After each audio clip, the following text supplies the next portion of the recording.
여러분 안녕하십니까? 자동차 마케터의 시선의 이수남입니다. 자동차를 기획하고 개발하고 마케팅하고 판매하는 사람들에게 시장 특성을 파악하는 것은 매우 중요합니다. 중동 지역에서 실제 경험한 내용을 기본으로 우리가 알고 있는 상식 그 이상의 재미있는 내용을 말씀드리려고 합니다. 구독과 좋아요는 저에게 큰 힘이 됩니다. 우선 중동 지역 하면 여러분은 어떤 이미지가 떠오르십니까? 우리 아버지, 삼촌, 형님들이 중동에 나가서 돈을 벌었던 열사의 나라, 무거운 짐을 짊어지고 걸어가는 낙타가 생각나신다면 아마 우리 세대일 것입니다. 이 정도면 너무 올드한 느낌이죠. 지금은 관광객이 낙타를 타고 여행하는 지역이라 표현하는 것이 맞을 것 같습니다. 아침마다 새벽잠을 깨우는 무슬림 사원으로부터의 코란 읽는 소리, 무슬림들의 평생 소원인 하지술래, 특유의 아랍 복장, 물, 담배 이런 것들이 연상되십니까? 맞습니다. 요사이 두바이는 유명한 TV 연예 프로그램에 소개되면서 우리에게 더 유명해졌습니다. 저와 함께 사막 체험부터 속성 관광 한번 해보시죠. 사막에 들어가기 전 타이어 공기 빼는 일부터 시작합니다. 드라이버의 거친 운전에 몸을 가누기가 어려운 상황이 됩니다. 이렇게 한참을 지나고 나면 해가 서서히 지기 시작합니다. 밤이 되면 사막 한가운데에서 공연이 있습니다. 오랜 기간 동안 아랍 사람들이 흰오해락을 담은 것처럼 보이는 벨리댄스 공연도 있습니다. 저에게는 마치 스페인이 플라멩고처럼 슬프게 다가왔습니다.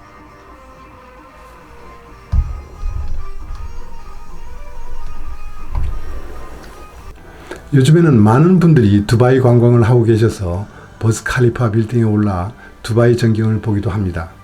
그 옆에 웅장하고 멋지게 펼쳐진 분수쇼를 기억하고 계실 것입니다. 여행에서 돌아온 길에 대추 야자를 선물로 사오셨다면 대추도 기억하시겠죠. 또 중동 역사나 영화에 관심이 많은 분들은 아라비안 로렌스, 마션의 배경무대인 요르단의 와디란마저 기억하실 것입니다. 지금은 아마 이란과 미국 간의 전쟁 위협이 크게 다가오는지도 모르겠습니다. 중동 경험을 하지 않고도 이 정도야 상식이지 하고 말씀하시는 분들은 대단하신 분들이라고 말씀드릴 수 있습니다. 자, 그렇다면 중동의 기후와 날씨에 대해서는 어떤 생각을 가지고 계십니까? 날씨와 관련된 에피소드는 부임 후 첫 출장지인 쿠웨이트부터 경험하게 되었습니다. 그 당시는 여러분들처럼 일반적인 상식만 갖고 있었기 때문입니다. 12월이라 두바이 날씨는 최상이었기 때문에 아무 생각도 없이 복장도 그대로 하여 출장 갔습니다. 아침 호텔을 나서는데 매우 추웠습니다. 추위를 타는 체질이라 생각하기엔 너무 추운 감이 있었습니다. 아침에 대리점 회장을 만나 인사하면서 날씨 이야기를 했습니다. 그랬더니 12월이면 쿠웨이트 북부지방에는 얼음이 온다는 것이었습니다. 지금 나의 상식으로는 믿기 힘들다고 했더니 어제 자기 농장에 갔다 왔는데 거기도 얼었다고 설명해 주었습니다. 아, 나의 상식은 뭐지? 뭔가 회의, 협상 전 주도권을 빼앗긴 기분이 들었습니다. 내가 생각했던 중동에 대한 상식, 이미지가 확 무너졌습니다. 중동의 팔이라고 하는 레바논 북쪽과 쿠르드족이 살고 있는 북이라크에는 눈이 와서 스키를 타러 오는 관광객이 많다는 사실도 나중에 알게 되었습니다. 자, 그러면 여기서 여러분에게 질문을 드리겠습니다. 사막 한가운데 세워진 두바이가 있는 아랍에미레이트와 사우디에는 비가 올까요? 자동차 영업을 하는 사람들이 비와 무슨 관계가 있는 것인지 궁금하시지 않으세요? 관계가 있습니다. 예, 비가 옵니다. 우리나라처럼 여름철 장마철이란 개념은 당연히 없습니다. 이 영상은 은퇴하고 나서 다시 찾은 그 유명한 에미레이트 골프장에서 찍은 것입니다. 이 정도 비는 그다지 문제 없습니다. 양도 얼마 되지 않았고 곧 그쳤습니다. 그런데 한번 제대로 비가 오면 도시가 마비될 정도가 됩니다. 영국 사람들이 두바이 도시를 설계할 때 배수구 시설을 크게 만들어 놓지 못한 모양입니다. 아마도 사막 기후 특성을 고려했던 모양입니다. 비가 오면 길에 물이 넘쳐 차를 운전하기 어려운 상태로 되어버립니다. 대로변은 큰 문제가 없지만 특히 학교 가는 길에 이런 현상이 심하게 나타납니다. 휴교를 하는 일도 발생하고 공무원들, 회사원들 지각 사태가 일어납니다. 어느 날 쿠웨이트를 출장에 가는데 공항에서 빠져나와 도심으로 가는 길에 비를 만났습니다. 쿠웨이트에서도 비가 온다는 것을 그때 체험했습니다. 물론 요르단에서도 비를 경험했습니다. 이런 상황이라면 중동의 맹주라고 하는 사우디아라비아는 어떤지 궁금하시죠? 사우디는 요르단과 쿠웨이트, 이라크와 국경을 접하고 있으면서도 매우 넓은 나라입니다. 지금까지 설명을 들으셨다면 당연히 비가 온다고 생각하시겠죠? 맞습니다. 그러나 여러분이 생각하는 것 이상이라고 말씀드릴 수 있습니다. 영업인들은 매일 국가별로 판매 실적을 점검하는 일이 기본입니다. 사우디 판매가 극히 부진한 날이 있어서 대리점 사장에게 전화했더니 홍수로 도시가 마비되어 판매 활동이 어려웠다고 설명했습니다. 홍수 unbelievable 이라고 외쳤습니다. 그리고는 즉시 인터넷을 통하여 사우디 신문 등을 확인했습니다. 그러나 보도된 사진만으로는 그렇게 피해가 심각하지 않은 것처럼 보였습니다. 다시 대리점에 전화를 해서 판매를 미달했으면 원인을 찾고 대책을 수립해야지 무슨 핑계 변명이냐고 했더니 홍수 현장을 담은 사진들을 보내왔습니다. 과거 우리나라 홍수가 있었을 때 좀 보았던 장면과 오버랩이 되었습니다. 중동에 대한 상식을 새로 정립해야 했습니다. 이런 경험을 거치면서 사우디 사람들이 최저지상고가 높은 차량을 선호하는 이유도 이해하게 되었습니다. 97년 브라질 시장 조사를 할 때가 기억이 났습니다. 폭스바겐 구형 비틀이 인기가 좋다는 것이었습니다. 공랭식 리엔진으로 에어클리너가 높은 곳에 위치해서 상파울루에 있는 도로가 침수되어도 유일하게 지나갈 수 있는 차량이었습니다. 그 당시 아시아 자동차에서 생산한 토픽과 타우는 에어클리너 탑재 위치가 높았고 자영업자들이 사용하기에 편해서 많은 대수를 팔았습니다. 시장 특성에 맞는 상품을 개발하는 것이 얼마나 중요한지 한 사례라고 할 수 있습니다. 설계자의 입장에서는 차에 물이 들어가게 되면 운행을 할 수 없기에 에어클리너와 머플러 높이를 매우 신중하게 결정할 필요가 있는 것입니다. 자, 다음 질문은 중동 지역의 최고 온도는 어느 정도 올라갈까라는 것입니다.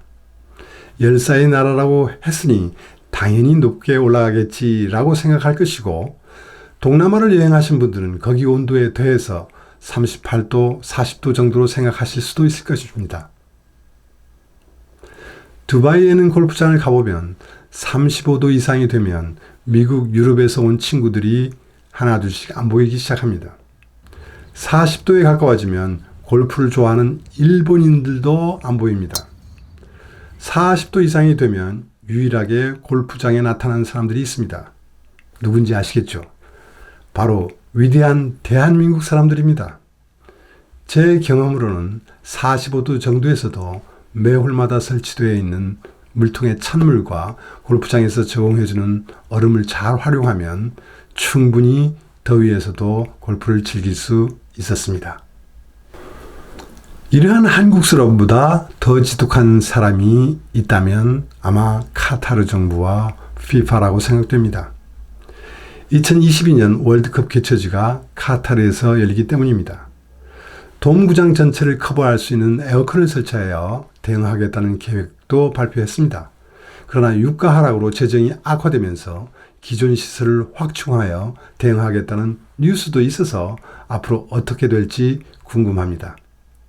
더위는 차를 설계하고 개발하는 사람, 차를 판매하는 사람에게도 크게 영향을 미칩니다. 중동 지역 개발 사양은 미국, 유럽과는 다른 열대지역 사양으로 관리하고 있습니다. 그럼에도 불구하고 에어컨 성능이 부족하여 고객들로부터 불만이 있었습니다. 특히 리스로 구입하는 회사에서 불만이 많아 판매에 지장이 있었습니다. 차량의 엔진룸은 이미 결정되어 미국, 유럽 사양이 먼저 개발되다 보니 에어컨 성능은 크게 고려하지 않고 진행합니다. 그러나 중동이 더운 날씨를 고려하면 에어컨 성능에 영향을 주는 제너레이터의 사이즈가 커져야 하는데 키울 수를 없었습니다. 연구소에서 수많은 차종을 개발하다 보니 담당자는 시장을 이해한다고 해도 부품 공용화, 원가 저감 등을 이유로 개발 시 충분히 반영되지 못하는 경우도 있었을 것입니다. 그러나 이렇게 되면 고객 불만이 그 차량의 라이프 사이클 기간 동안 해결되지 못하여 브랜드와 판매 확대에 치명적인 상처를 줄 수가 있습니다. 1976년 현대차가 포니를 중동 발해인에 처음으로 수출했을 때 품질에 큰 문제가 있었습니다. 시장 특성, 즉 뜨거운 날씨에 대응한 개발을 하지 못하여 대시보드 등 플라스틱 부품들이 녹는 문제가 발생했습니다. 그 당시야 자동차를 처음 시작해서 경험이 없었기 때문이라고 이해할 수 있지만 지금 인터넷 세상에도 이런 일이 발생했으니 좀 그렇지 않습니까? 더위 문제는 하이브리드 차량에도 있었습니다. 중동 산유 국가에서는 물보다 가솔린 가격이 싸다고 하는데 왜 하이브리드 차량이 필요해? 라고 의문을 가질 수도 있으실 겁니다. 그렇습니다. 그러나 IS가 시리아, 이라크를 침공하면서부터 유가가 크게 하락하기 시작했습니다. 배럴당 100불 하던 유가가 28불까지 떨어진 적도 있습니다. 예멘 내전에 이란이 지원하는 반군을 격퇴하기 위하여 전쟁 비용도 큰 부담이 되었습니다. 재정 수입을 대부분 유가에 의존해왔던 중동 국가들이 적자로 전환하게 되었습니다. 각 정부는 긴축 예산을 운영하지 않으면 안 되는 상황이 된 거죠. 사우디 경우는 2020년이 되면 외환 보유가 바닥이 난다고 분석되었습니다. 아람코가 서둘러 상장하는 이유가 여기에 있는 것입니다. 공무원들에게 주던 보너스와 여러 가지 혜택을 대폭 줄이고 휘발유와 전기료 그리고 각종 수수료를 대폭 인상했습니다. 고객들은 수입과 지출을 걱정하기 시작했습니다. 당연히 연비가 좋은 차를 고려하게 되고 있습니다. 또 하나는 중동 국가별 인구 구성에서 현지인들보다 외국에서 와서 일하는 사람들이 많다는 것입니다. 필리핀, 아프가니스탄, 네팔, 인도와 북아프리카의 이집트 등에서 온 외국인 근로자들이 전체 인구에서 차지하는 비율이 국가별로 30%에서 80%를 차지하고 있습니다.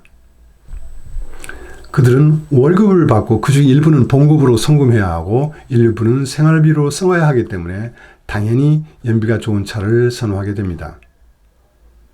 여기에 도요타는 두바이 택시 시장을 하이브리드 차로 선점하면서 하이브리드 기술로 브랜드를 홍보하는 효과까지 얻었습니다. 그리고 변화된 시장 상황을 반영하여 중동 인근 국가로 하이브리드 차량을 빠르게 런칭하였습니다. 이에 대응하여 현재 나가 있는 마케팅과 영업팀에서도 시급하게 하이브리드를 투입하려 했습니다만 연구소의 답변은 아니올시다였습니다. 연구소의 개발자들은 열대 지역에서 충분히 검증되지 못했고 택시 용도로 가혹하게 사용하는 조건에 대해서도 검증이 안 돼 지금 판매할 수 없다는 것이었습니다. 이런 상황에서 영업부서는 절대 포기하면 안 됩니다. 하이브리드 기술에서 토요타보다도 앞선 기술을 갖고 있다고 자랑할 때는 언제고 지금 못한다면 말이 되느냐고 연구소를 자극하여 이제는 중동 시장에 하이브리드를 판매하게 되었습니다. 더운 날씨는 영업팀을 당황하게도 만듭니다. 어느 날 쿠웨이트와 이라크 대리점의 판매 실적이 0대로 올라왔습니다. 한 나라도 아니고 두 나라에서 매일 본사로 보고되는 내용이라 내일 분명히 본사에서 무슨 일이냐고 물을 것이 뻔했습니다. 이유는 두 나라에서 그날 기온이 50도를 넘었다는 것입니다.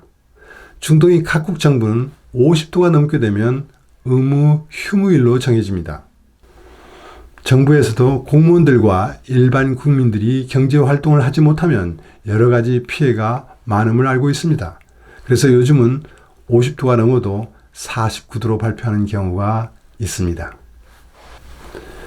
오늘은 자동차를 기억하고 개발하는 사람, 그 차량을 많이 팔게 하는 마케팅과 영업 사람들은 해당 시장의 특성을 충분히 이해한다는 점을 강조드렸습니다. 그렇지 않으면 시장 니즈에 부합되지 못하는 차와 잘못된 커뮤니케이션으로 그 차의 라이프 사이클 기간 동안 내내 고생하기 때문입니다. 자동차뿐만 아니라 어떤 상품을 개발하고 판매하는데도 마찬가지입니다. 중동 지역으로 상품을 개발하여 수출하시고자 하는 분들에게 조금이라도 도움이 되었으면 합니다. 공감이 되셨다면 구독과 좋아요 부탁드립니다. 다음 시간에는 중동 도로 현상과 라마단 문화 등에 대하여 말씀드리겠습니다. 기대해 주십시오. 감사합니다.